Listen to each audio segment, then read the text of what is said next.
দুস্থ ও রেল যাত্রীদের ত্রাতা শেখ আখতার আলী। তিনি কোনো সেলিব্রিটি নন কোনো পদস্থ আধিকারিকও। দিন আনা দিন খাওয়ার সাধারণ মানুষ, তবু বাগনানের রেলযাত্রী থেকে দুস্থ মানুষদের কাছে তিনি এক দেবদূত। নাম শেখ আখতার আলী। প্রায় 20 বছর আগে মালবাহক হিসাবে কর্মজীবন শুরু করেছিলেন দক্ষিণ পূর্ব রেলের বাগনান স্টেশনে।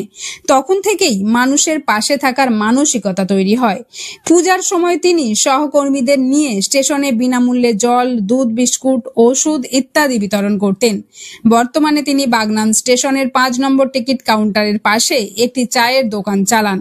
দোকানের আয়ের একটি অংশ তিনি সমাজসেবার জন্য জমিয়ে রাখেন।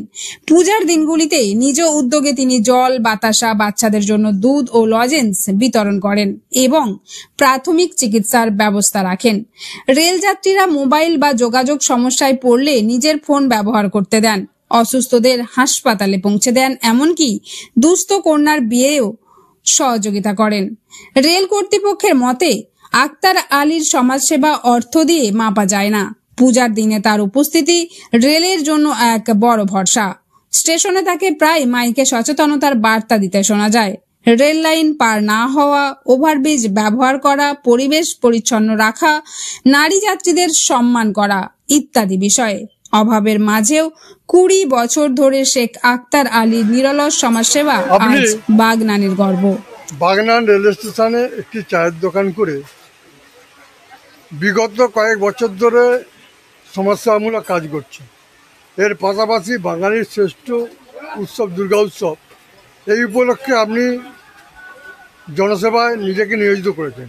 আপনি কী ধরনের কাজ করছেন এবং এই কাজ করার অনুপ্রেরণা আপনি কার থেকে পেলেন?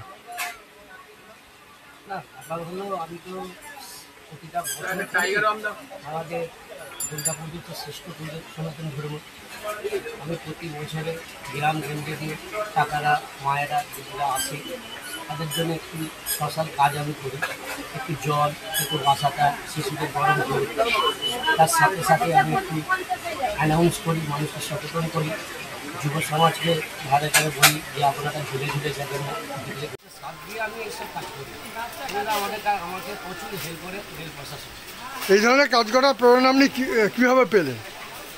এখন দেখছি এখানে এইসব আমি দীর্ঘদিন করি এসব কাজ। আমাকে স্টেশনে দেখতে পাচ্ছি বিভিন্ন রকমের মানুষরা আসে, তাদের বিভিন্ন পরিষেবাটা আমাকে দিতে হয়। কেন যাবে কোথায়, এত যাত্রীদের দ্বারা লক্ষ্য করবে কি, সেই লক্ষ্যে আমাকে করতে সারা জীবন। আমি তো আগে স্টেশনে পুলির কাজ করতাম, আমার ওই অভিজ্ঞতা দিয়ে আমি এইসব কাজে আগে আসি। আচ্ছা, এই কাজ করতে গিয়ে আপনি মানে কোনো রাজনৈতিক দলের কোনো রকম কোনো সহযোগিতা বা কোনোভাবে পেয়েছেন? না না, রাজনীতির সঙ্গে আমার কোনো সম্পর্ক নেই। আমাকে রাজনীতির সমস্ত যারা দল আমাকে সবাই ভালোবাসে, সমস্ত দল ভালোবাসে। সাথে সাথে দেখতে পাচ্ছেন তো যারা আমার দেশের সব বিপ্লবীর ছবি দিয়ে আমি এসব কাজ করি। বাবা আম্বেদকর, স্বামী বিবেকানন্দের ছবি, রাষ্ট্রপতি আবুল কালাম আজাদ, নেতাজি সুভাষচন্দ্র বোস, কবি নজরুল, আমি এদের নিয়েই উনিরাই আমাকে পথ দেখিয়েছে। আমি উনির পথেতেই আমি এগোচ্ছি।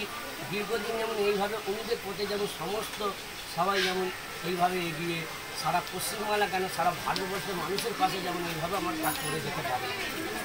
ধন্যবাদ।